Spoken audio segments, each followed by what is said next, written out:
네, 관련된 이야기 사회부 박지혜 기자와 함께 얘기를 이어가겠습니다. 자, 어서 오십시오.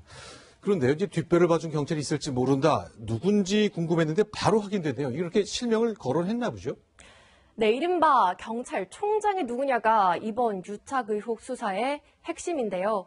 경찰은 어제 유모 씨 등을 불러 조사하면서 윤총경의 실명을 확인했습니다. 네. 자, 그렇다면 이제 단체 카톡방에서 이름이 거론되고 상황이 거론됐다는 것인데 어떤 내용이 있었는지 좀 다시 한번 되짚어 주시죠. 네, 문제가 된 대화방을 함께 보겠습니다.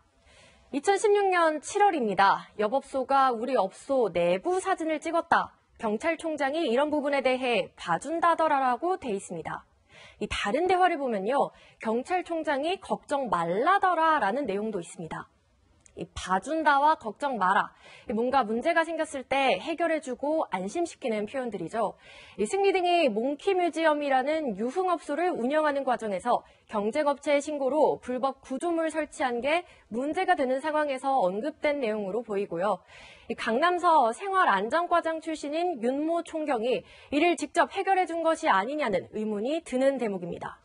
네, 이것 이외에도요, 음주운전이 있었는데 그걸 보도가 나가는 걸 무마해줬다는 취지의 글도 있었거든요. 이것도 같은 사람 겁니까?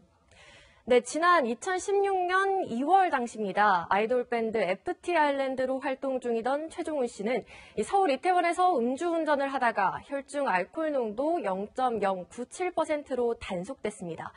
그런데 이 사건과 관련해 음주운전이 경찰에 걸렸을 때 기사가 날까봐 걱정됐는데 유모 씨가 힘을 써서 언론 보도를 막아줬다는 내용이 있는 겁니다. 일단 경찰은 당시 최 씨의 음주운전을 단속한 경찰관을 불러 조사했습니다.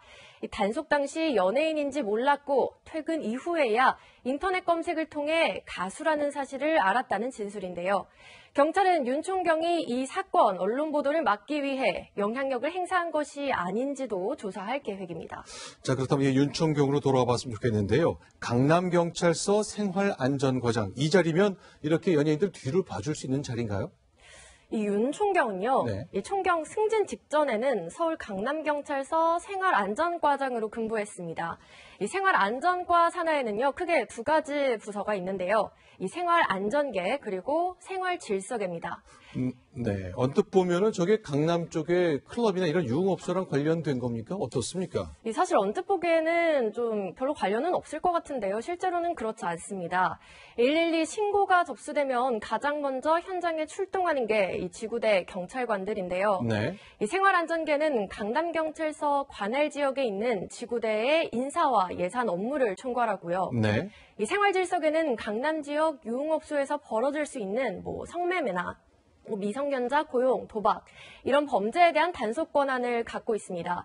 유흥업소가 밀집돼 있는 강남 지역에서 영향력이 막강하다고 볼 수 있는 겁니다. 그렇죠. 강남 경찰서 관할 안에 유흥업소가 가장 많기 때문에 이 생활안전과장이라는 자리가 필요할 수도 있겠다는 취지의 설명을 좀 해주셨군요. 알겠습니다. 여기까지 듣겠습니다. 사회부 박지혜 기자였습니다.